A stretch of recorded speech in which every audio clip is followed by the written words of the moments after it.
significativas. Hay frases significativas de cierta profundidad o que sí requieren un poco de comentario. Entonces, lo que voy a hacer es, voy a leer inicialmente, digamos, un párrafo y después regreso para ir discutiendo algunas de las líneas del párrafo y así sucesivamente, ¿no? Bien, entonces, para la discusión de las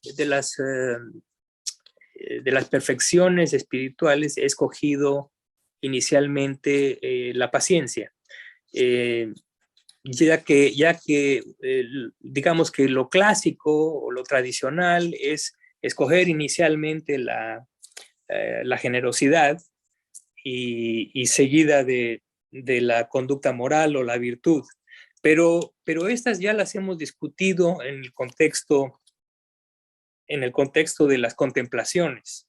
Entonces, por esa razón, quise saltarme a otra perfección y la perfección de la paciencia, yo pienso que es una de las, todas son importantes, por supuesto, todas son importantes, pero hay muchos maestros que la consideran como, muchos maestros en el budismo a lo largo de las eras han considerado la paciencia como la virtud número uno, ¿no? Claro que hay diferencia de opiniones, hay otros que dicen que no, que la joya cimera de las virtudes es la sabiduría, ¿no? Y hay argumentos también para decir eso, pero bueno, vamos, lo que quiero decir es que la paciencia tiene una gran reputación entre los buscadores espirituales y los reclusos, los renunciantes al mundo, ¿no? Es fundamental la paciencia en nuestra propia práctica. Y si tuviéramos a bien desarrollar esa paciencia, la ganancia por hacerlo es incalculable, ¿no? Aunque sea un poco que incrementemos la paciencia, es un poquito de paciencia, es un gran salto, ¿no? En nuestro desarrollo espiritual.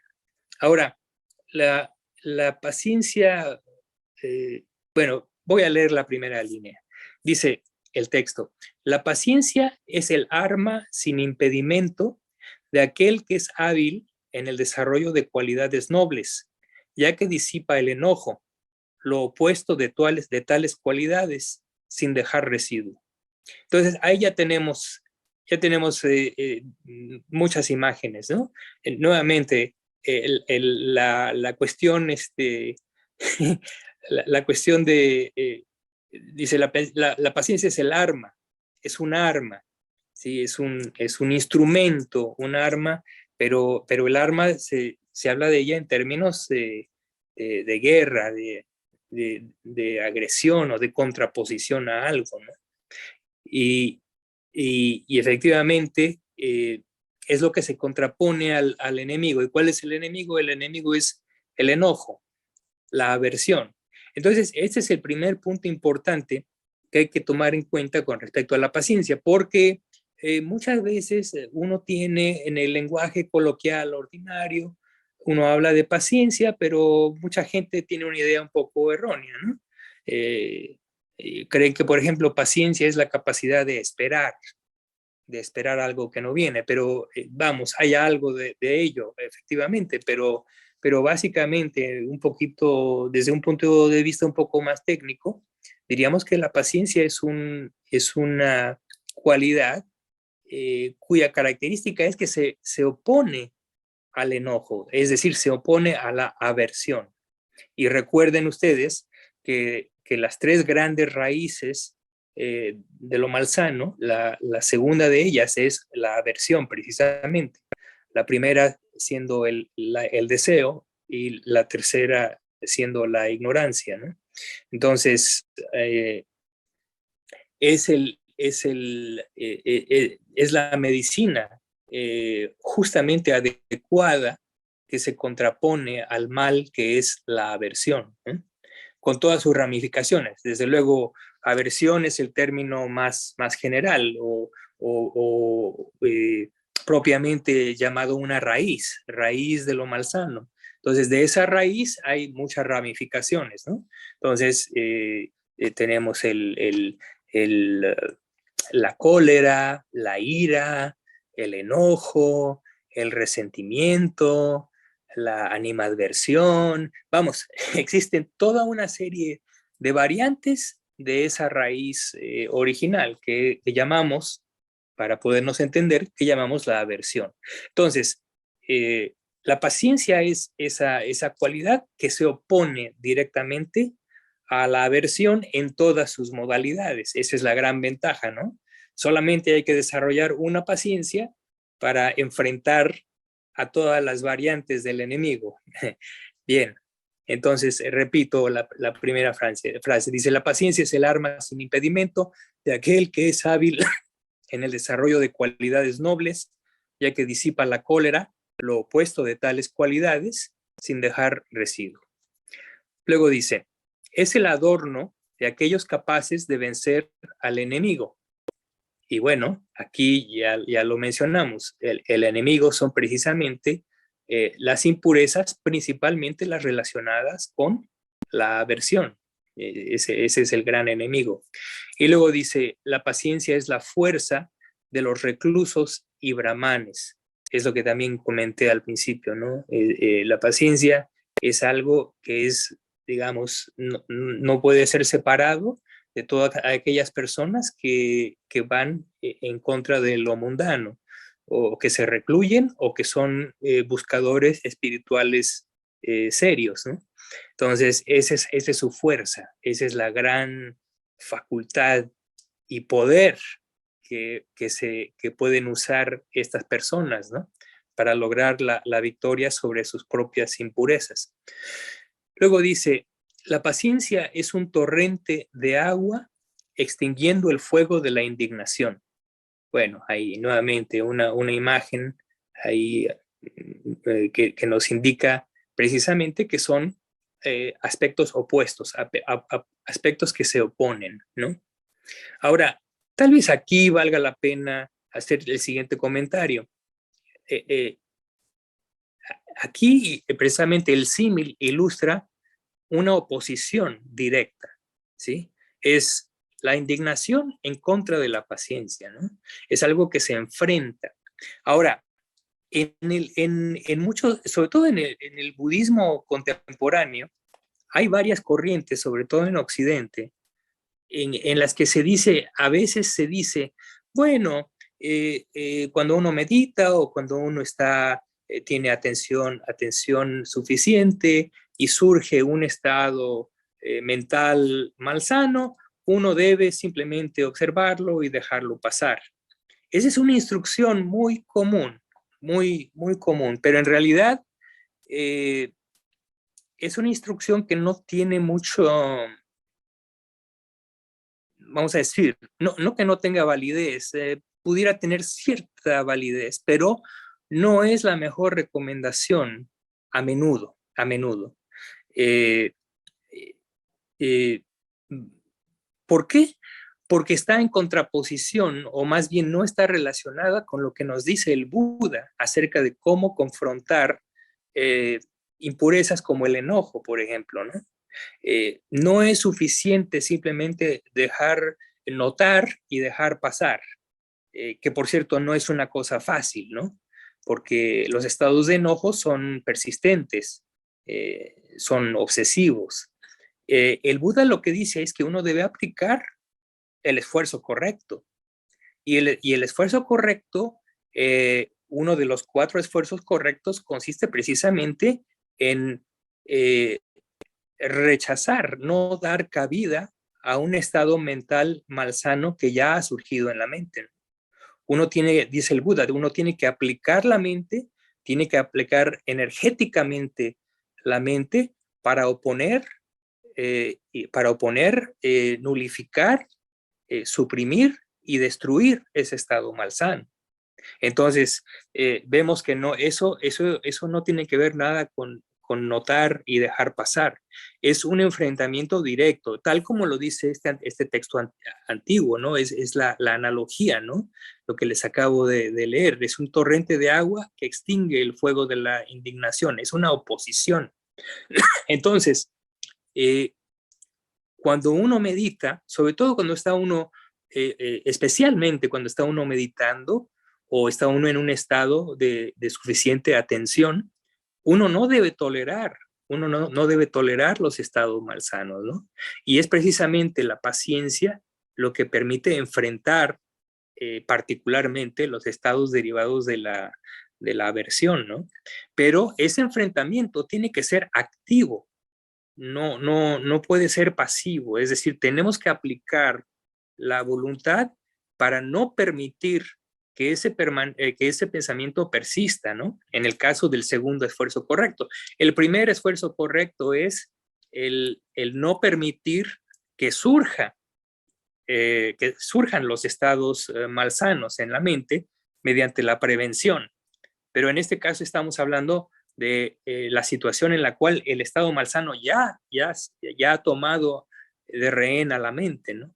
Entonces, efectivamente, la recomendación es, uno tiene que enfrentar y hacer esfuerzo mental para deshacerse de ese estado mental. Entonces, esa es una cuestión importantísima, fundamental, y en la que muchas veces, como menciono, hay nociones equivocadas en la enseñanza acerca de cómo debe uno enfrentar las impurezas mentales, ¿no? Eh, como como táctica tal vez pudiera tener algo de valor el hecho de notar y dejar pasar. Probablemente a veces se puede operar de esa forma, pero no es la estrategia, no es la estrategia final, ¿no? Entonces es muy importante entender esa parte, ¿no? Bueno, luego dice, la paciencia es la base para adquirir una buena reputación. Eso es una aseveración interesante. La base para adquirir una buena reputación. Entonces, eso, por ejemplo, es bastante, digamos, profundo. Habría que meditar en esa frase largo y tendido, ¿no? Porque sí, tiene ciertas ramificaciones, ¿no? La persona la persona que tiene paciencia es una persona que no se enoja a menudo o que es capaz de controlar sus explosiones afectivas, las tiene bajo control. Y eso precisamente son factores que incrementan la reputación de la persona, ¿no? La persona tiene la reputación de ser una persona calmada, tranquila, autocontrolada, etcétera, etcétera. Y esa es una base para, para la buena reputación, todas esas características, ¿no? Psicológicas. Entonces, efectivamente, así es una base para adquirir una buena reputación. Y esa es, por añadidura, una de las grandes ventajas del desarrollo de la paciencia. Porque si a través de la práctica de la paciencia uno desarrolla una buena reputación, esa es una ganancia neta para la persona, ¿no? Es a pesar de que es una ganancia de tipo mundano, eh, sin embargo, es algo muy provechoso y muy aceptable, ¿no? Bien, después dice, la paciencia es un mantra para neutralizar las palabras ponzoñosas de la gente mala. Bueno, ahí tenemos otra instancia en donde la paciencia es algo, es un instrumento de mucha ayuda para cada uno de nosotros, ¿no? Porque en esta vida siempre somos objetos de culpa de alguna u otra forma, ¿no? O de crítica, etcétera. Entonces, y muchas veces estas cosas no vienen de gente sabia, sino viene de gente ordinaria y a veces viene de gente con malas intenciones. Entonces, por eso dice aquí, es el medio para neutralizar las palabras ponzoñosas de la gente mala. Entonces, es una protección, precisamente, porque al tener paciencia, uno no reacciona. Y al no reaccionar, entonces el efecto del veneno de los demás no tiene efecto, por decirlo así. Bueno, después dice, la paciencia es la suprema fuente de constancia para aquellos establecidos en el autodominio. ¿Sí? Bueno, aquí esto tiene un poquito de relación con lo que decía yo al principio, ¿no? Esa capacidad de mantenerse constante, ¿no? De poder esperar, ¿sí? Aquí es donde está relacionado con la paciencia, ¿no? Y es parte de esa capacidad de no responder inmediatamente, esa capacidad de esperar, es parte de lo que caracteriza al autodominio de la persona, ¿no? Entonces, es una fuente de constancia. Luego dice, la paciencia es un océano en virtud de su profundidad. Y efectivamente,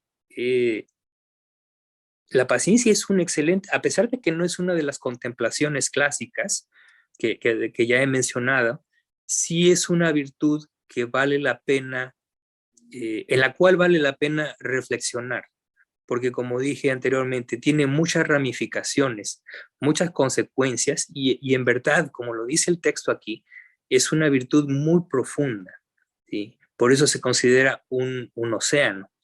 Pero, y más adelante, el símil está ligado con otra imagen marítima.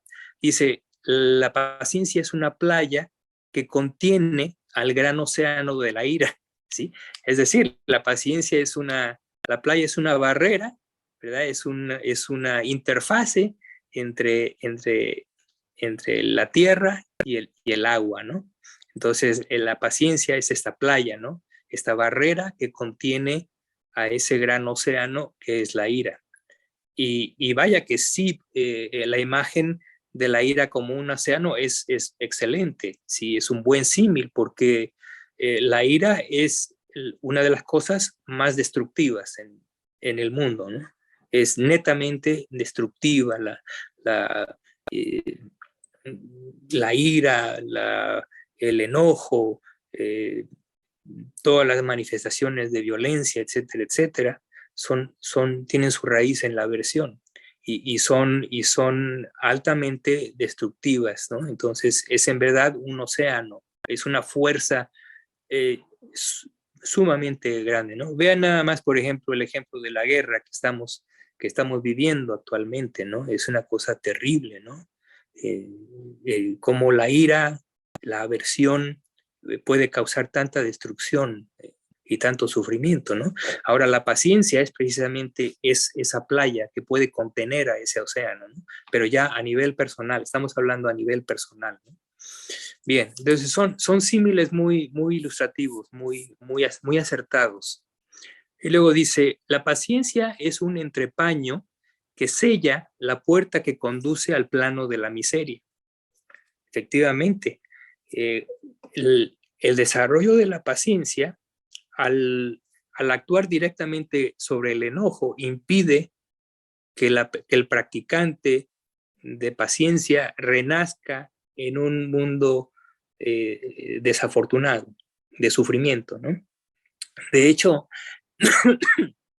se establece que entre las condiciones para lograr un renacimiento en los planos superiores al humano, una de las condiciones principales es el no enojo, el no enojarse, ¿no? Eh, hay otras condiciones que favorecen, como por ejemplo la generosidad o el desarrollo de la virtud, y algunas otras cualidades, pero una de las principales es definitivamente la capacidad de la persona para autocontrolar su enojo. Entonces, y eso solamente es posible gracias al desarrollo de la paciencia. Y entonces, por eso es tan importante en términos de la aspiración que pudiéramos tener para renacer en un mundo superior, ¿no? Lo cual yo ya he discutido anteriormente. En el budismo es una aspiración válida. Bien, y luego dice, continuando con estas imágenes, dice, es una escalera que asciende a los mundos de los dioses y brahmas. Entonces, efectivamente, la paciencia es el instrumento, el medio idóneo para escalar esas alturas existenciales, ¿sí? Entonces, bien, entonces es un arma, es un vehículo, es un instrumento que es fundamental para aspirar a un buen renacimiento. Y luego dice, la paciencia es el suelo en el que habitan todas las cualidades nobles. Es el suelo en el que habitan todas las cualidades nobles. Ahora, si uno analiza, esta también es una frase muy profunda.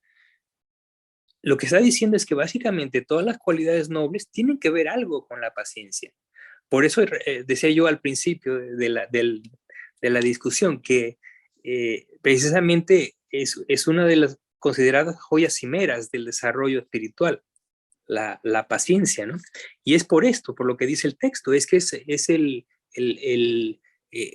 vehículo, el suelo, el medio en el que habitan las cualidades nobles, ¿no? Y estas cualidades nobles las podemos resumir, o una forma de verlo, es las mismas perfecciones, las mismas paramitas, ¿no? Cuando hay paciencia, hay amor benevolente, por ejemplo. Hay amor benevolente cuando hay paciencia. Ahora, la paciencia y el amor benevolente comparten el mismo factor mental. El factor mental es no aversión y la paciencia es una manifestación, una de las posibles manifestaciones de la no aversión, ¿no? El amor es también no aversión, pero hay una distinción entre el amor y la paciencia, ¿sí? Pero de alguna forma está relacionada, ¿no? Ahora, por ejemplo, otra, así al azar, escogemos otra, por ejemplo, la determinación. La determinación es otra cualidad espiritual, es otra paramita, pero para poder desarrollar determinación necesitamos paciencia.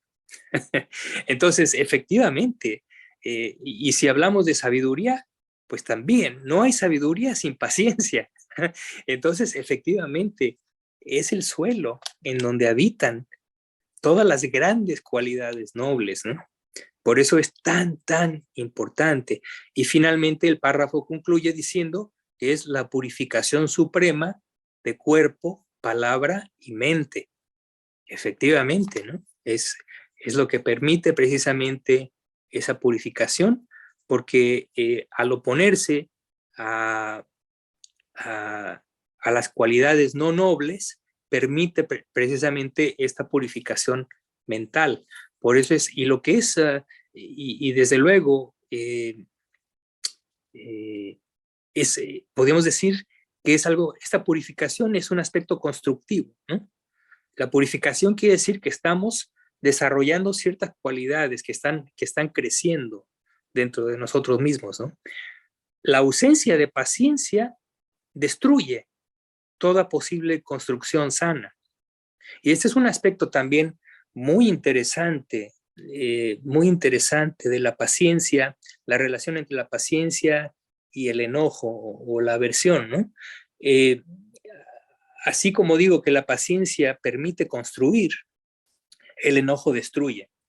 Ahora, el enojo tiene ya desde el punto de vista espiritual y sobre todo del desarrollo de los meditadores, de la meditación, tiene una gran importancia entender que el enojo, eh, la indignación, el fastidio, la impaciencia, etcétera, etcétera, son cosas muy destructivas y son, pero en un sentido, no solamente el sentido inmediato, sino en un sentido profundo.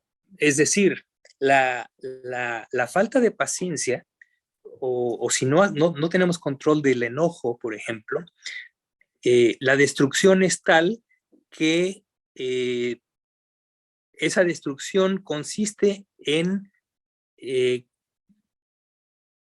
consiste en el karma negativo que se genera y que se contrapone a todo karma positivo que hayamos hecho anteriormente.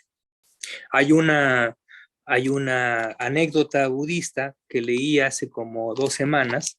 eh, Se trataba de un maestro tailandés que narraba cómo tenía una discípula eh, que atendía a los monjes, atendía al monasterio, preparaba comida para los monjes. Era una mujer muy devota.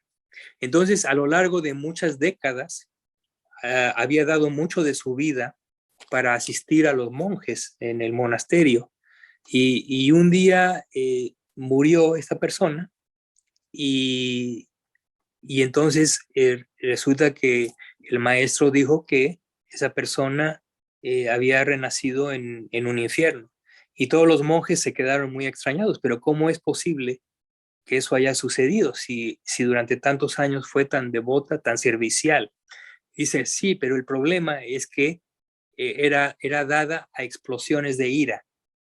Entonces, esas explosiones de ira eh, tenían tal poder que básicamente nulificaron todas esas décadas de dedicación y de esfuerzo. Entonces, en esa medida es tan peligroso el enojo, ¿eh? Porque es destructor a niveles muy profundos.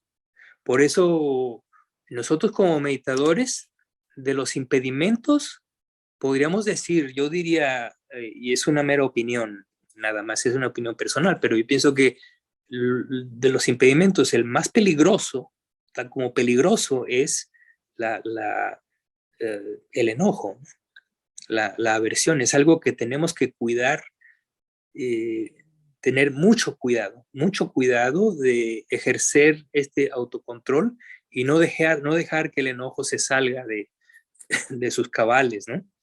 Entonces, muy importante por este aspecto que les digo, destructivo, ¿no? Es un karma que se contrapone a la no aversión, pero es muy potente. Entonces, y nuevamente, por eso es tan importante la paciencia. Bueno, continúo con el siguiente párrafo. Dice, la paciencia debe ser por demás fortalecida mediante la reflexión. Aquellos que carecen de paciencia tienen aflicciones en este mundo y se aplican a acciones que conducen a su aflicción en la vida por venir. Inclusive, no obstante que este sufrimiento surge mediante las malas acciones de otros, mi propio cuerpo es el campo de cosecha de tal sufrimiento, y la acción previa, siendo su semilla, fue plantada solamente por mí. Bueno, aquí esto parece un poco enredado tal vez, pero lo que quiere decir es que cuando uno es objeto de malas acciones por parte de otras personas que nos infligen sufrimiento, ¿sí?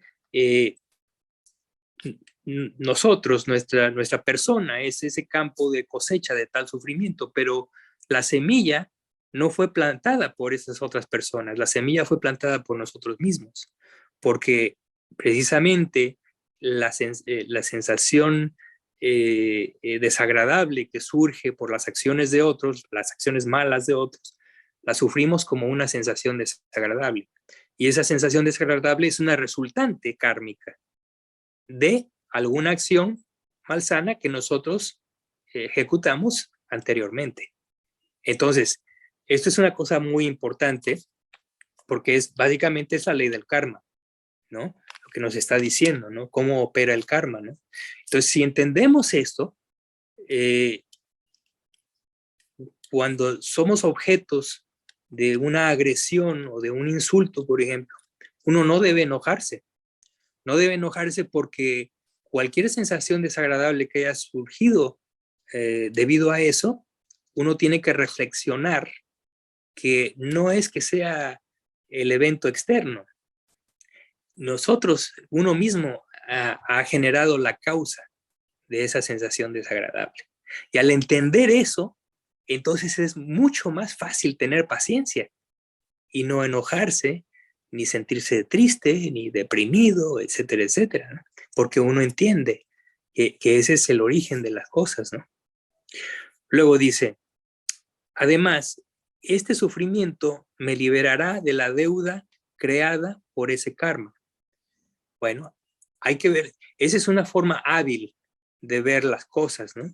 Si yo estoy sufriendo por causa de otros, entonces, y este es un entendimiento que existe en los países budistas del sudeste asiático, por lo menos en Tailandia, la gente devota lo tiene muy bien entendido, en el sentido de que cuando algo malo les sucede, ellos entienden, este es un karma que estoy expiando, que estoy pagando, ¿sí?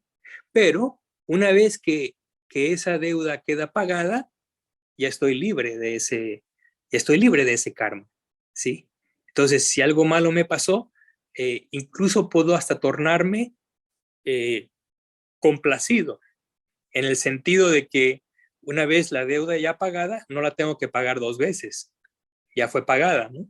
Entonces ellos lo ven desde ese punto de vista. Es un punto de vista también extremadamente sabio, ¿no? Porque hay una base kármica para pensar de esa forma, ¿no? Entonces, eso es muy importante, ¿no? Pensar que todas las inconveniencias, los infortunios, las cuestiones dolorosas que nos pasan en la vida a menudo, pasan porque nosotros pusimos la causa. Y cuando nos suceden, entonces al concluir eso, nosotros debemos considerar que hemos pagado la deuda que teníamos, hemos pagado la factura y ya no hay que pagarla nuevamente. Entonces, es una ocasión para un cierto alivio. Ahora, eso, claro, eh, nosotros como occidentales no tenemos esa forma de pensar, pero es una cuestión que como practicantes budistas tendríamos a bien empezar a pensar de esa forma, porque es algo de mucha ayuda precisamente para la propia estabilidad mental. Entonces, hay muchos detalles, ¿no? de esta cuestión. Luego dice, por otra parte, si no hubiese transgresores, ¿de qué manera podría acaso lograr la perfección de la paciencia? Claro, si no hubiese transgresores contra uno mismo, ¿cómo voy a practicar la paciencia? Si no hay inconvenientes, si no hay dificultades, si no hay transgresores, ¿cómo voy a practicar la paciencia? Y eso me trae a la mente un recuerdo personal de una de las primeras lecciones que yo recibí en el budismo cuando apenas empezaba, y fue en ocasión de mi primer retiro precisamente. Eh, Hice mi primer retiro en West Virginia, en el monasterio del venerable Gunaratana, y era un retiro de 10 días, y me trasladé desde México hasta West Virginia simplemente para ir a hacer ese retiro. Entonces tenía yo muchas ganas de hacer el retiro, estaba muy entusiasmado, muy ilusionado. Entonces todo fue muy bien, llegué, me instalé, inició el retiro, y creo que como al segundo día tenía yo junto a mí a una pareja, un hombre y una mujer jóvenes. Y claro, meditábamos muchas horas durante el día, y estas personas junto a mí se dedicaban a cuchichear, a platicar durante el retiro de silencio. Y especialmente cuando el maestro salía, se iba, pero nosotros teníamos que continuar meditando, aún lo hacían aún más, ¿no? Entonces, me sucede eso el primer día, luego el segundo día, y estoy fastidiado, pero ¿cómo es posible? Y ya como uno piensa, ¿no? Pero ¿cómo es posible que estas personas vienen a un retiro y están platicando y están causando que otros se distraigan? Entonces llegó un punto en que estaba yo ya muy consternado, enfadado, francamente. Y afortunadamente, creo que cada tercer día teníamos entrevista con el maestro para ver cómo íbamos en el retiro. Y claro, cuando me tocó a mí la entrevista y fui a la oficina del monje, eh, lo primero que quería yo, de lo que quería hablar era de lo que estaba sucediendo. Entonces fui a darle el reporte completo, ¿no? Miren nada más, cómo es posible, estas personas, no lo digo solamente por mí, sino por los demás, están causando todas estas inconveniencias, y hay gente que viene de lejos para el retiro y es una oportunidad única y el tiempo se está perdiendo por estas personas que están hablando.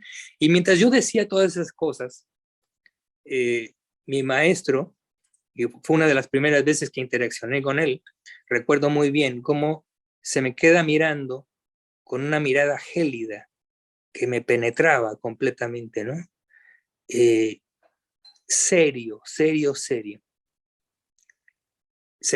Yo termino de hablar, se me queda viendo como 15 segundos, ¿no? 15 segundos, 20 segundos, sin decirme nada, con esta mirada penetrante. Y yo me quedo completamente, pues hasta cierto punto espantado, ¿no? Estábamos en ese como trance, cuando de repente sonríe, ¿no? Y muestra, él era de coloración oscura, es de Sri Lanka, entonces su dentadura tiene una dentadura preciosa, muy limpia, entonces la sonrisa de repente me echa la sonrisa y yo me quedo también impresionado, ¿no? Bueno, ¿qué pasa? Y me dice, con esa sonrisa, empieza a hablar y me dice, Miguel, ¿cómo crees tú que vas a poder practicar la paciencia? Sí, tú debes de considerar que estas dos personas son tus ángeles de la guardia, son tus benefactores. En lugar de quejarte de ellos, deberías dar gracias a que están haciendo eso, porque esa es la gran oportunidad que tú tienes para practicar la paciencia. Y eso jamás se me olvidó. Bueno, me fui con un perro con la cola entre las patas, ¿no? Y me dijo, y después de decir eso me dijo, mira, regresa y sigue meditando. ¿Eh? Anda, ve, el que sigue. En fin, el punto quedó muy claro, muy claro, muy claro. Y es que es así, y es que es así. Si no hubiera gente que transgrediera, si no hubiera gente que nos sacara de nuestras casillas, ¿cómo vamos a practicar la paciencia? Entonces, nuevamente requiere de un cambio, ¿cómo se dice? Paradigmático, ¿sí? De cómo apreciar nuestras situaciones en la vida y lo que experimentamos, ¿no? Eh, el budismo, las enseñanzas del Buda, realmente en gran parte lo que nos enseña es a ver las cosas, a, a, a ver las cosas de forma muy diferente, pero no solamente verla, bueno, inicialmente es verlo, en el sentido de que uno entiende la instrucción, pero a lo largo de los años se tiene que asimilar, se tiene que asimilar para que realmente sea efectivo, ¿no? Entonces, bueno, esa es una ilustración de precisamente cómo ver las cosas, ¿no? Bien, voy a continuar. Dice, otro aspecto, dice, y también, no obstante que es de acciones malas ahora, en el pasado fue mi benefactor. Ahí está la cosa también, es otra forma de ver las cosas, ¿no? Una persona es tenemos una enemistad con la persona, tenemos un problema, nos sentimos agredidos, hay que verlo como, hay que ver, considerar que este samsara, este ciclo de renacimientos es tan largo, ha sido tan largo, que en algún momento esa persona con la que estamos interaccionando negativamente, en un momento esa persona fue un benefactor nuestro. Así de largo es el samsara. Entonces, cuando uno lo ve desde ese punto de vista, uno entonces tiene más paciencia con la persona, ¿sí? Porque pensando, a pesar de que esta persona me está causando una contrariedad, yo no tengo por qué enojarme con ella porque es enojarme con alguien que anteriormente fue un gran benefactor para mí. Entonces yo nunca me enojaría con un gran benefactor. Entonces esa es también una forma de ver, pero no es una forma de ver fantasiosa, es una forma de ver que tiene que ver con aspectos muy profundos de la realidad existencial de cada ser, ¿no? Entonces, todas estas formas de ver las cosas son medios hábiles precisamente para contrarrestar esta raíz de la aversión. Bien, ¿qué más dice esto? Dice, todos los seres son como mis propios hijos. ¿Quién acaso se enoja por las acciones equivocadas de sus propios hijos? Y él me hace un mal debido a un residuo de enojo en mí. Este residuo debe ser extirpado. Sí, si yo me enojo con alguien, el que tiene la culpa soy yo porque me enojo. ¿Sí? Ese alguien que me hace algo es una mera condición externa. Aquí lo que estamos viendo es la condición interna. Luego dice, yo soy en la misma medida que él la causa del mal por cuya cuenta ha surgido este sufrimiento. Y todos esos damas por los cuales se cometió algún mal y aquellas personas sobre las que se cometieron, todos en este momento han cesado. ¿Con quién entonces debes ahora enojarte? ¿Y debido a quién debe incitarse el enojo? Esa es nuevamente otra forma de ver las cosas, ¿no? Somos gente, nuestra mente es obsesiva, siempre se queda embarrada en algo, no puede uno dejar ir, ¿no? Entonces aquí este pensamiento se contrapone a eso, ¿no? Bueno, efectivamente, sí, me insultó. Sí, me insultó. ¿Cuándo te insultó? Bueno, hace 2 días y todavía sigo enojado, pero ¿cómo es posible? Eso ya sucedió hace 2 días, ¿sí? Entonces, eso ya ha cesado. Es algo que ha terminado, no tiene ningún valor en el aquí y ahora, ¿sí? Entonces, nuevamente, es otra estrategia muy buena para contrarrestar la aversión. Y luego, finalmente, el párrafo finaliza diciendo, cuando todos los damas son impersonales, ¿quién le puede hacer mal a alguien? Efectivamente, también es una reflexión sobre la naturaleza final de la existencia, ¿no? Todo lo que es físico, todo lo que es mental es impermanente, por lo tanto es también impersonal, ¿sí? No hay actores fijos en este drama de la existencia, ¿no? Todo es cambiante. Entonces, si todo es cambiante, ¿quién le hace mal a quién? ¿En qué momento? O si se hizo fue en un momento tan pequeño que no tiene validez, porque además estamos en un flujo, ¿no? Entonces, es otra forma de ver esta cuestión, ¿no? Entonces, como pueden, lo voy a dejar aquí.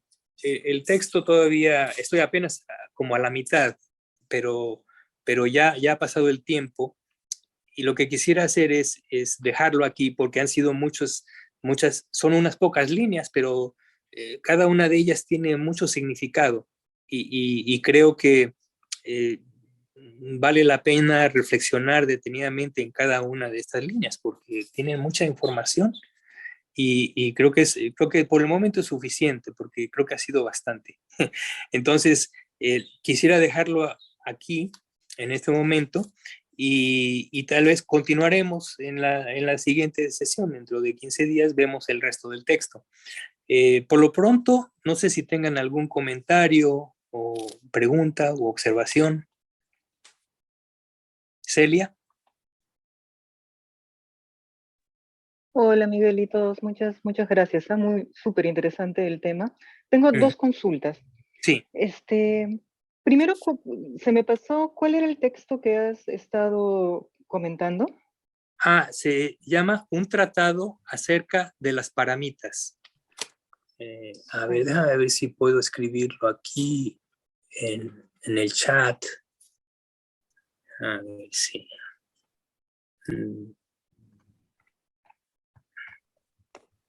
Tratado acerca.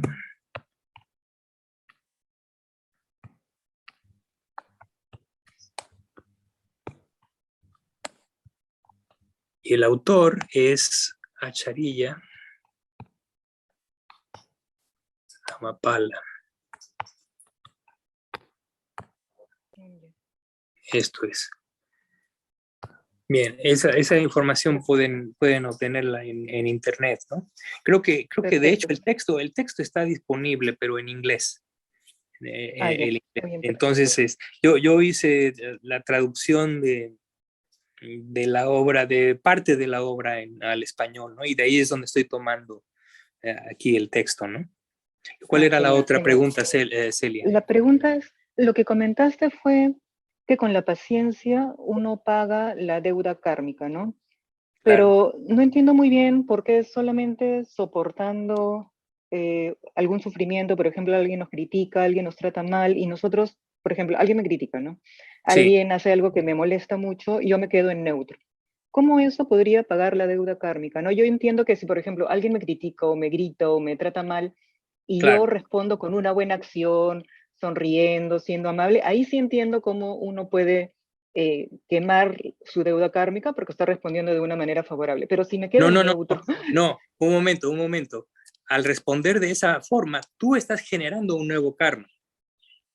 Pero tú fuiste objeto de un karma previo, que fue lo que te llevó a ese punto. Entonces, esa es la deuda que tú pagaste precisamente cuando se llevó a cabo la inconveniencia, vamos a llamarlo de esa forma. En ese momento, cuando se concluyó, tú entonces ya pagaste, porque lo sufriste. Fuiste, digamos, la víctima de eso, ¿no? O te sucedió eso. Entonces, ahí queda, en ese sentido decimos que la deuda queda pagada, porque ya sucedió y ya lo sufriste. Entonces, en ese sentido, independientemente de cómo reacciones, en ese sentido tú puedes estar complacida sabiendo que se ha pagado una deuda kármica. ¿Sí? Es decir, que ya no tienes que volver a sufrir lo mismo otra vez en muchos de los casos, ¿no? Aquí hay algo que discutir también, pero en muchos de los casos pensaríamos de esa forma. Entonces, en ese sentido se paga esa deuda kármica. La forma en la que reaccionemos, eso será el inicio de una nueva impulsión kármica. Entonces, dependiendo de si hay dos opciones para reaccionar, ¿no? Reaccionar de forma sana o reaccionar de forma malsana, ¿no? Si reacciono de forma malsana y insulto al que me insulta, entonces estoy generando karma nuevo y ese va a tener que ser pagado en el futuro. Si reacciono de manera positiva, no agresiva, amable, tolerante, entonces he generado un buen karma debido a mi tolerancia, debido a mi paciencia, etcétera, etcétera. Y ese resultado va a suceder en el futuro. Ese resultado particular. Entonces pero en sí, la deuda original quedó pagada. Ahora estamos generando una nueva deuda. Esa es la cuestión con el karma, ¿no? Que es una cosa interminable. Es interminable a menos que le pongamos un fin, que es precisamente lo que descubre el Buda. Podríamos decir que el descubrimiento del Buda fue cómo poner fin a los karmas, a estos ciclos kármicos de causa y efecto, causa y efecto, causa y efecto. De cómo salirse de esa racha de causas y efectos. Esa fue la gran virtud de su iluminación y de la enseñanza, ¿no?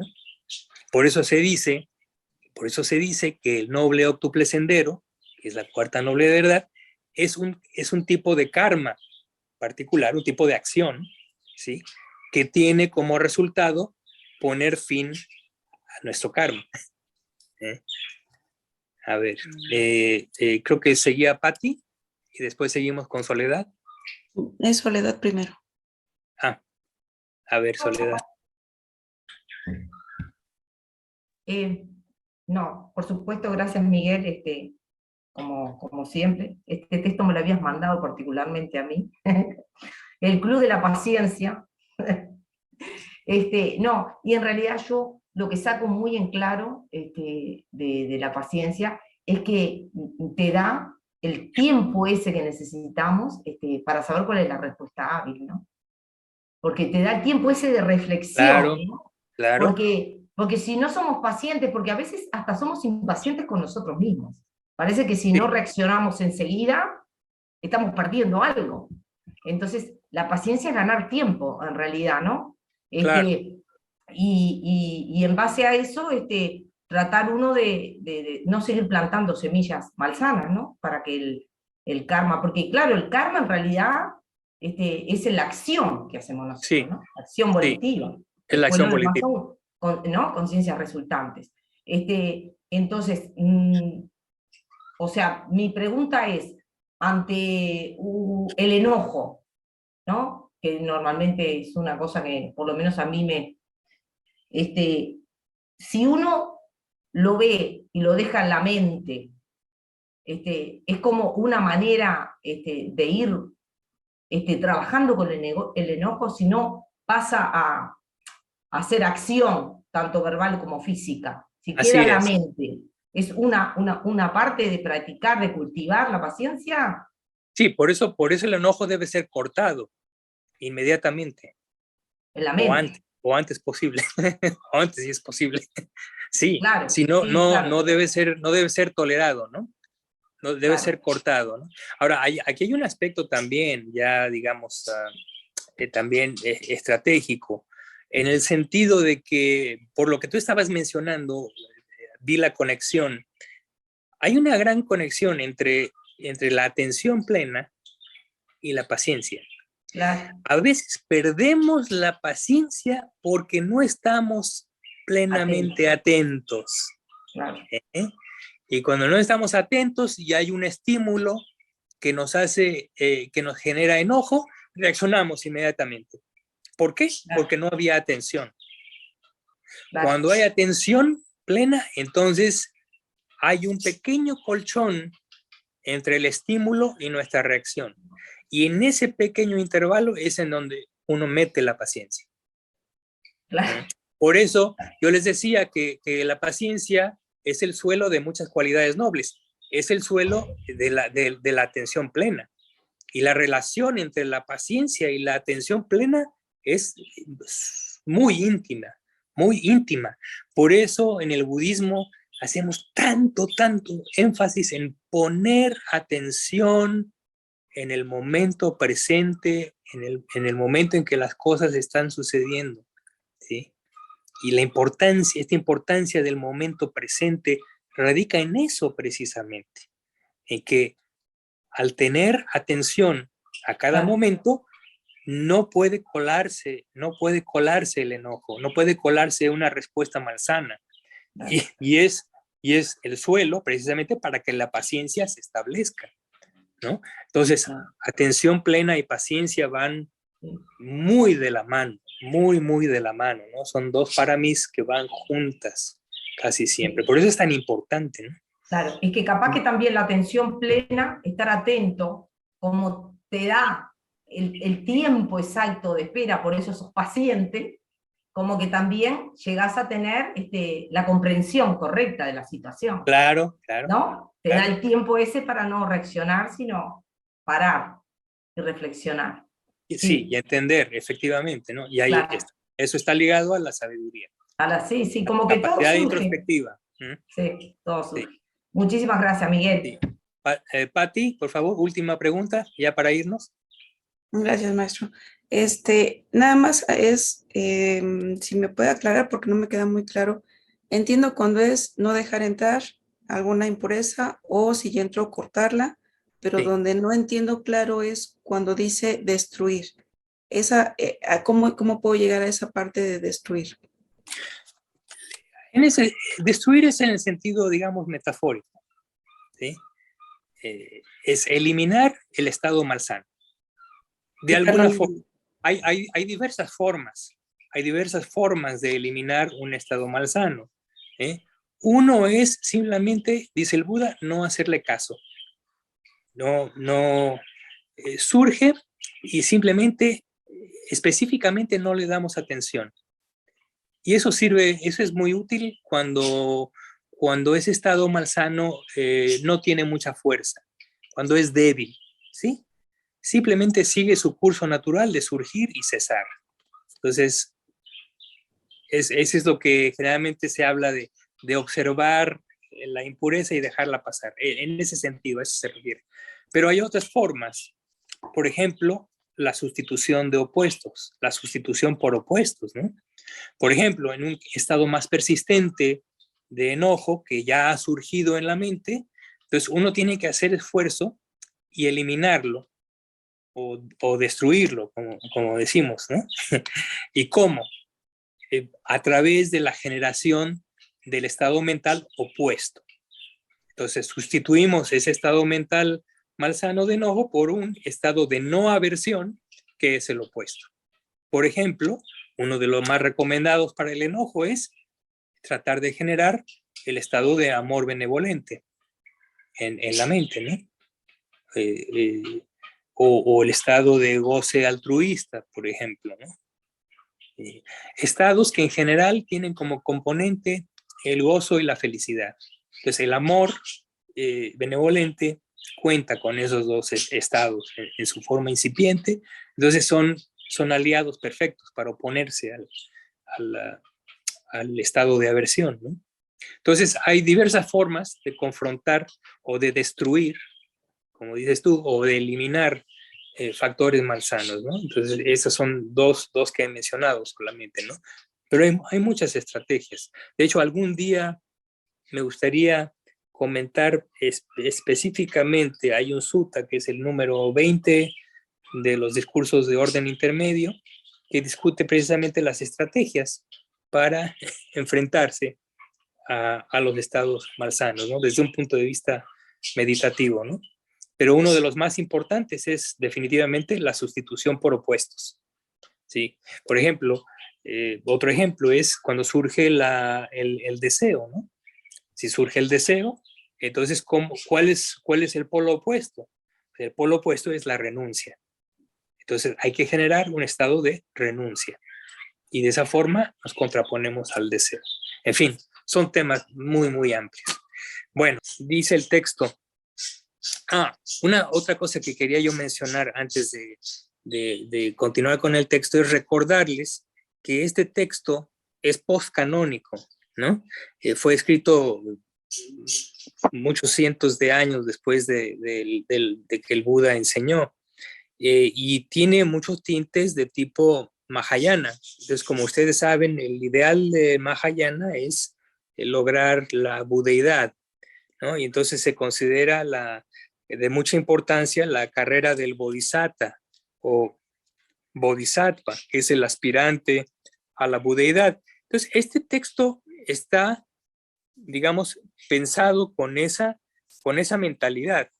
Entonces, hay ciertos aspectos, como vamos a ver más adelante, que indican claramente que estamos hablando del ideal del bodhisattva, no el ideal del arahant, ¿sí? Entonces, hay varios aspectos que nos dan a entender esto, ¿no? Pero es nada más un paréntesis, un comentario al lado para darle contexto.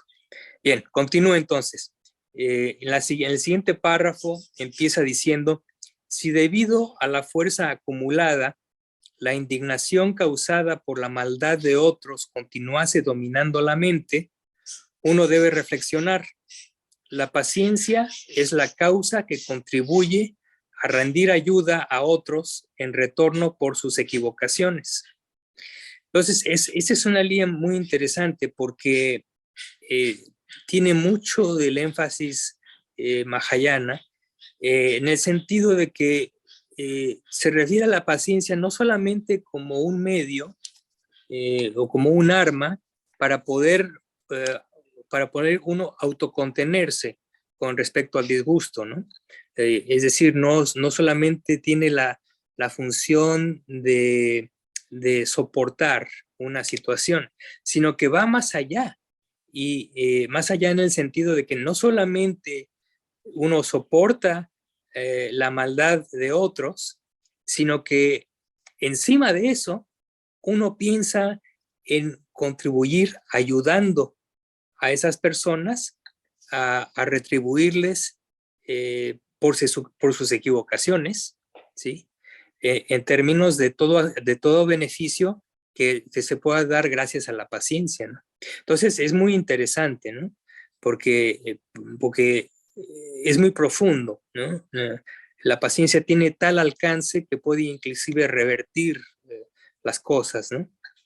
Luego continúa la siguiente línea, dice: este mal, debido a que me causa sufrimiento, es una condición para incitar la fe, ya que se dice que el sufrimiento es el soporte decisivo de la fe y es también la condición para la percepción de desengaño con todo lo mundano.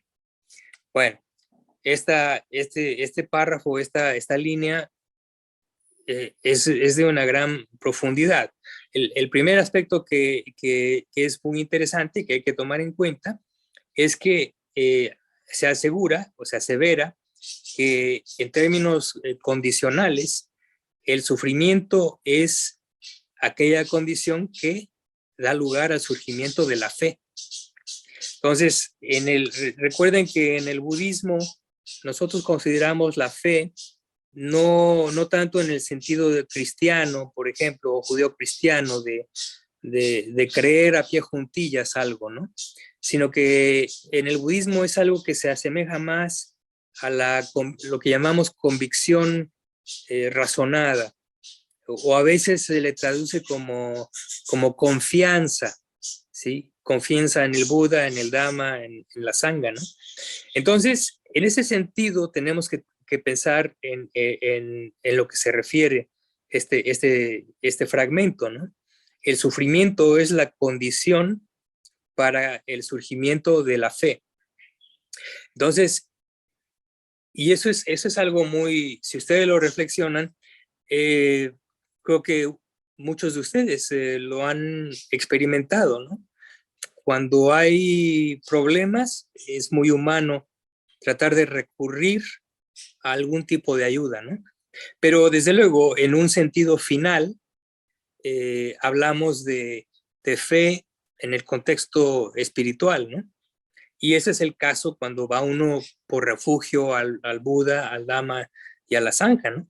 Lo hace uno, ¿por qué? Porque hay sufrimiento y porque uno quiere superar ese sufrimiento, ¿no? De ordinario, la gente en general tiene respuestas muy diferentes cuando experimentan el sufrimiento, ¿no? Entonces, una de las más comunes es, digamos, responder con enojo, con desesperación, con depresión, etcétera, etcétera, ¿no? Toda una serie de reacciones que no son sanas. Entonces, pero para un budista con convicción, la respuesta debe ser el incremento de la fe. Y aquí lo interesante es que el texto lo condensa mucho, porque continúa diciendo que se dice que el sufrimiento es el soporte decisivo de la fe y es también la condición para la percepción de desengaño con todo lo mundano. Entonces aquí hay un brinco cuántico, y lo que yo quiero comentar es precisamente la conexión, en el sentido de lo que se expresa en un sutta muy famoso que se llama el Sutta de Upanisa. Voy a escribirlo aquí a ver si encuentro el chat para que tengan la referencia. El Sutta de Upanisa. Y esto es tenía la referencia, es Samyutta Nikaya 12.23. Este es uno de los suttas realmente más importantes de todo el canon, porque la traducción de Upanisa es el discurso sobre las condiciones de soporte, en el sentido de soporte causal. Y ahí se menciona cómo precisamente la fe es el soporte causal, el sufrimiento es el soporte causal del surgimiento de la fe. Pero con la fe, una vez que se establece la fe, entonces la persona se dispone a desarrollar la moral, porque es la consecuencia natural de la persona que tiene fe, en el sentido budista, en el sentido budista. Entonces, la persona, al tener fe, busca el camino, pero el camino inicia con la moral. Recuerden que el camino es el camino del triple entrenamiento, sila, samadhi y paña. Entonces, la persona busca primero, la primera parte, que es sila, establecerse en la moral. ¿Y qué sucede como consecuencia de eso? Es que cuando la persona sigue los principios morales, entonces se establece en la persona la ausencia de remordimiento. ¿Por qué? Porque no transgrede. Al no transgredir, no hay remordimiento. No teniendo la persona remordimiento, entonces surge el contento. La persona se torna contenta, satisfecha, ¿sí? Espiritualmente. Cuando la persona tiene esa satisfacción, entonces automáticamente en la mente surge el gozo. Habiendo gozo, entonces recuerden que el gozo tiene todo es un factor mental que tiene muchos tonos, ¿sí? Pero como consecuencia de ello, invariablemente se da la tranquilidad en forma otra vez causal. Y cuando hay tranquilidad en la mente, ese es el factor causal que da lugar al surgimiento de la felicidad. Y el Buda dice que cuando hay felicidad, la mente puede concentrarse. Entonces, gracias a esa felicidad, la mente se concentra y al concentrarse, entonces, teniendo una instrucción adecuada, esa mente entonces va a ser dirigida a ver las cosas tal como son, a ver la realidad tal como es. ¿Y cómo es la realidad? La realidad tiene 3 marcas distintivas que son la impermanencia, el sufrimiento o lo insatisfactorio y lo impersonal o el no yo, el no ser.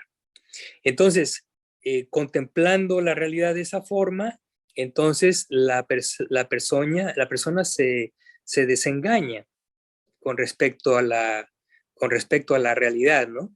Como dice aquí, se da la condición para la percepción de desengaño con todo lo mundano. Entonces, ese desengaño con todo lo mundano es lo que posteriormente da lugar a la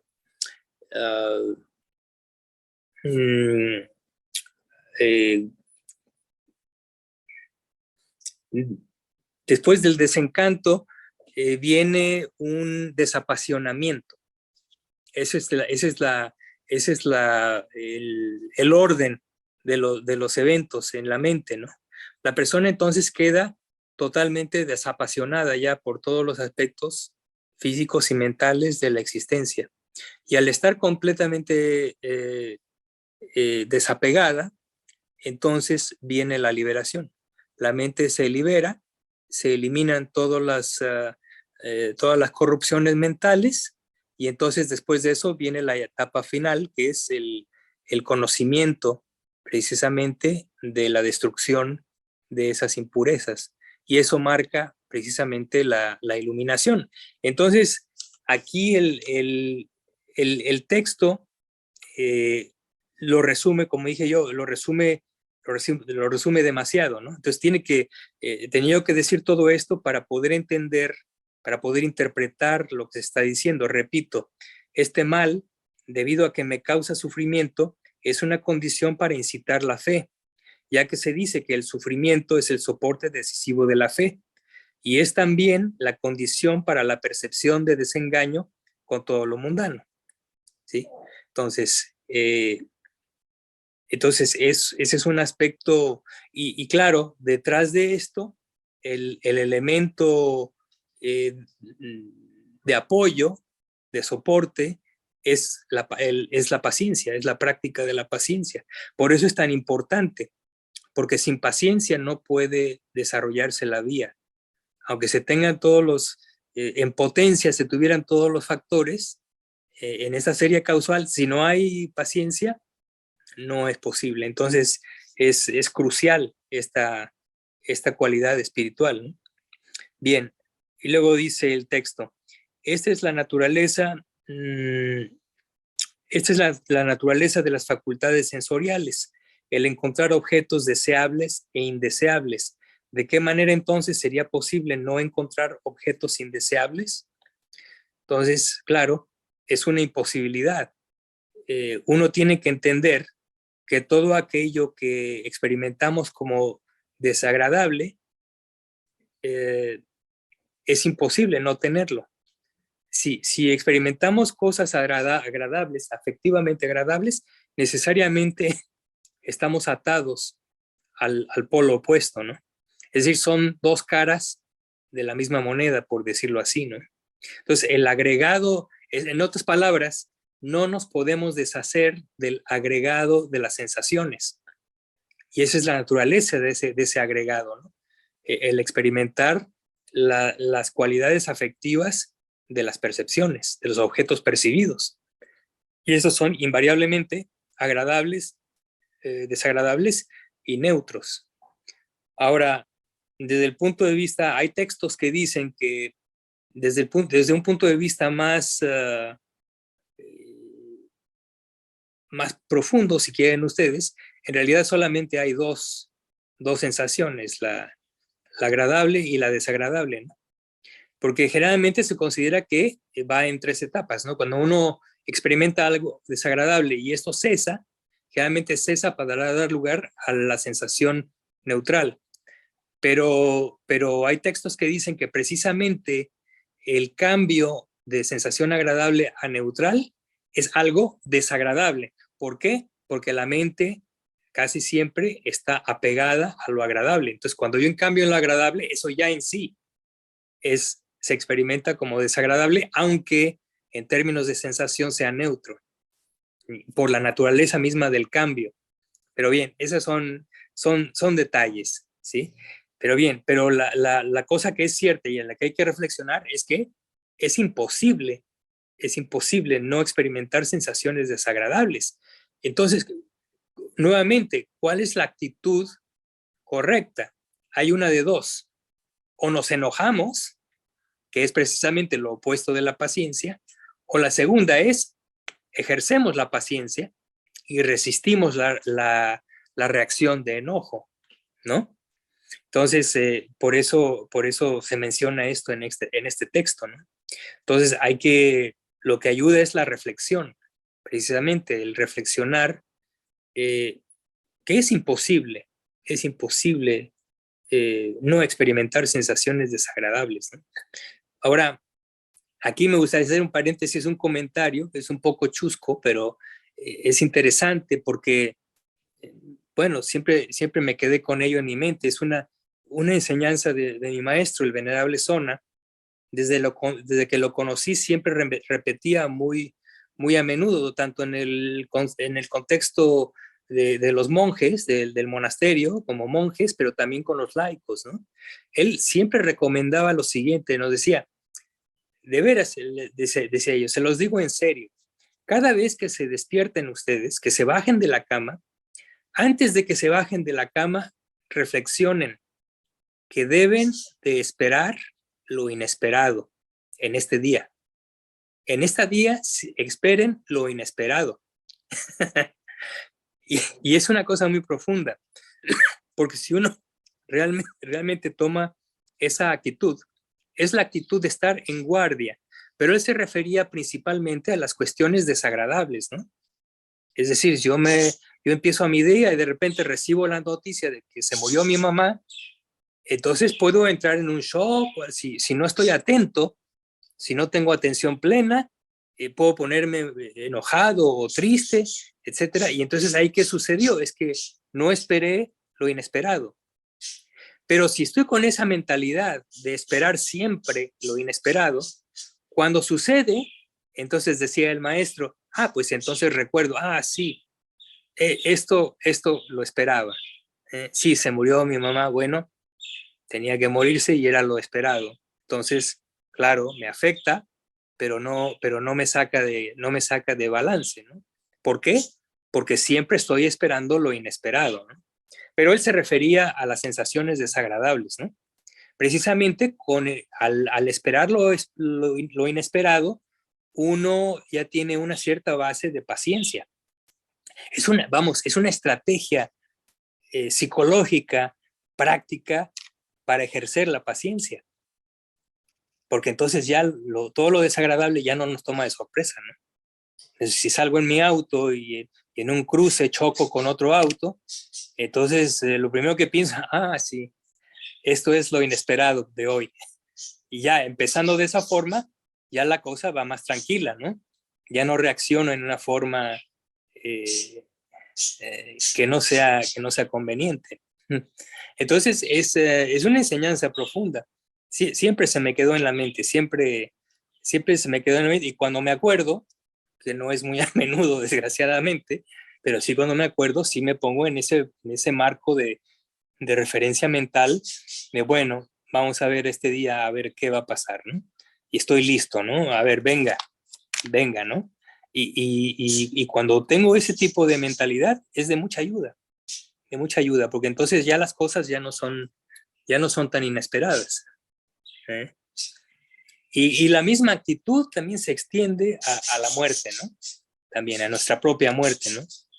Tenemos que esperar eso inesperado, porque como todos ustedes saben perfectamente bien, la muerte no avisa de antemano. La muerte puede ser completamente inesperada. Entonces también debemos esperarla de antemano. Entonces el trago no va a ser tan amargo, porque ya lo esperábamos. Tiene mucho sentido. Mi maestro es un gran psicólogo, pero es un psicólogo práctico. Tiene mucho conocimiento psicológico práctico. Y siempre nos dio grandes consejos, ¿no? De mucha utilidad en la práctica. Bueno, ya me salgo a veces un poco del tema, pero no, es dentro del tema también. Luego dice aquí el texto, dice, y bajo el control de la ira, una persona se torna furiosa y turbada. Entonces, ¿por qué tomar represalias? Entonces, bien. Luego dice, y todos estos seres son considerados por el Buda como si fuesen sus propios hijos queridos. Por lo tanto, no debo enojarme con ellos. Si uno lo piensa de esa forma, ¿verdad? Si todos los seres con los que tenemos que compartir la vida son, entre comillas, hijos del Buda, no sería muy honorable enojarnos con ellos. Pensado desde ese punto de vista, ¿no? Desde luego, nuevamente, esta es una mentalidad de bodhisattva, ¿eh? Mentalidad de bodhisattva que tiene como objetivo salvar a todos los seres vivientes, ¿no? Bien, y luego dice el texto, cuando el que comete un mal posee cualidades nobles, no debo entonces enojarme. Y cuando no posea cualidades nobles, entonces debo considerarlo con compasión. Muy interesante, ¿no? Entonces son dos casos, ¿no? Si no puedo enojarme con alguien que sea noble. ¿Por qué? Porque antes que eso vendría el respeto hacia esa persona, hacia una persona noble o con cualidades nobles. Digo, y lo que respetaría uno serían las cualidades nobles propiamente, ¿no? Entonces uno no debería enojarse, porque sería, digamos, no sé cuál sería la palabra, ¿no? No estaríamos a la altura. Y por el contrario, si la persona no tiene cualidades nobles, ¿sí? Es una persona con una mente impura, por ejemplo, entonces, sin ufanarme de nada, yo tengo que considerar a esa persona con la más grande compasión, porque estoy consciente de que esa persona necesita ayuda y que esa persona, por no tener cualidades nobles, sufre y va a sufrir mucho. Entonces, lo que tengo que sacar a luz es mi compasión, ¿no? Entonces, son dos actitudes muy interesantes para racionalizar el por qué no debo enojarme con nadie, ¿sí? Porque todos los seres caen dentro de una de estas dos, ¿no? O tienen cualidades nobles o no las tienen. Y no hay más. Entonces, el punto final es no debo enojarme con nadie por diversas razones, ¿no? Luego dice, y debido al disgusto, mi fama y cualidades nobles disminuyen, y para placer de mis enemigos me torno desagradable, duermo incómodo, etc. Y luego dice, el enojo es el único enemigo real, ya que es el agente de todo daño y el destructor de todo lo bueno. Muy interesante, ¿no? Ya el Buda hacía una cierta alusión cuando mencionó que el enojo, que de las impurezas, el enojo era lo más reprobable, que inclusive el deseo no era tan reprobable como el enojo. ¿Por qué? Porque el enojo es destructivo en forma inmediata. El deseo es destructivo también, pero no en forma inmediata y generalmente no en forma violenta, sino por diferentes razones es destructivo, ¿no? Pero el enojo es algo más inmediato, ¿no? Entonces, por eso el Buda decía que era más reprobable, ¿no? Entonces, aquí dice el texto, el enojo es realmente el único enemigo real, porque de ahí se deriva toda clase de daño y destrucción, ¿no? Y luego dice, cuando uno es paciente, no tiene enemigos. Claro, porque cuando uno es paciente, si una persona es paciente, la persona jamás se enoja. Una persona que jamás se enoja no puede tener enemigos, porque por lo menos por su parte no hay animadversión. Entonces, esa persona efectivamente no tiene enemigos. Y luego dice, y debido a su equivocación, el que comete mal se encontrará con sufrimiento en el futuro, pero mientras yo permanezca paciente, esto no me sucederá. Claro, mientras yo no me enoje ante las transgresiones de los demás, yo no hago ningún mal karma, entonces no tendré ninguna consecuencia. Pero la persona que transgrede, ¿sí? y que pudiera provocar enojo, esa persona al transgredir crea un mal karma, que va a tener consecuencias. Luego dice, cuando destruya la ira mediante la paciencia, mi enemigo, siendo el subproducto de mi enojo, será también destruido. Claro, lo mismo que lo anterior, ¿no? Si no hay enojo, hay paciencia y uno no tendrá enemigos. No debo abandonar la noble cualidad de la paciencia solo debido a un poco de enojo. La ira es la antítesis y obstrucción de todas las cualidades nobles, de manera que si me torno enojado, ¿con quién he de alcanzar entonces la culminación de mi virtud, etcétera? Y cuando esas cualidades nobles están ausentes, ¿cómo podré entonces abocarme a ayudar a otros y lograr el objetivo final de acuerdo con mis votos? Luego dice, y cuando hay paciencia, la mente se torna concentrada, libre de distracción externa. Con la mente concentrada, todas las formaciones mentales se muestran a la reflexión como impermanentes e insatisfactorias, y todos los dhammas como impersonales, nirvana como lo incondicionado, lo inmortal, como lo apaciguado y sublime, y las cualidades búdicas como poseídas de potencia inconmensurable e inconcebible. Entonces, esto es precisamente una paráfrasis del Sutta de Upanishad, nuevamente, que ya mencioné. Y luego continúa, entonces, establecido en el consentimiento en conformidad, la carencia de base para toda concepción del yo y de lo que es mío se torna evidente a la luz de la reflexión, a saber, solo meros dhammas existen, carentes de personalidad o de alguna cosa que tenga que ver con un yo. Surgen y cesan de acuerdo con sus condiciones, no vienen de ningún lado, no van a ningún lado, no se establecen en ningún lado, no existe un agente o alma en ninguna cosa, cualquiera que sea esta. En esta forma, un bodhisattva se torna fijo en su destino, encaminado a la iluminación, irreversible en su condición. Este es el método de reflexión en la perfección de la paciencia. Y así concluye el texto. Aquí hay una frase que pudiera causarles un poco de extrañamiento. Dice, entonces, establecido en el consentimiento en conformidad, la carencia de base para toda concepción del yo y de lo que es mío se torna evidente a la luz de la reflexión. Este es un término técnico. El consentimiento en conformidad es propiamente la penúltima etapa en el desarrollo de la introspección. Algunos de ustedes lo sabrán y lo recordarán. El desarrollo de introspección, a grosso modo, consiste de tres grandes, muy amplias etapas o tres purificaciones. La primera es la purificación de la virtud. Es el principio de todo. Gracias a la purificación de la virtud, la segunda etapa del desarrollo introspectivo es la purificación de la mente, ¿sí?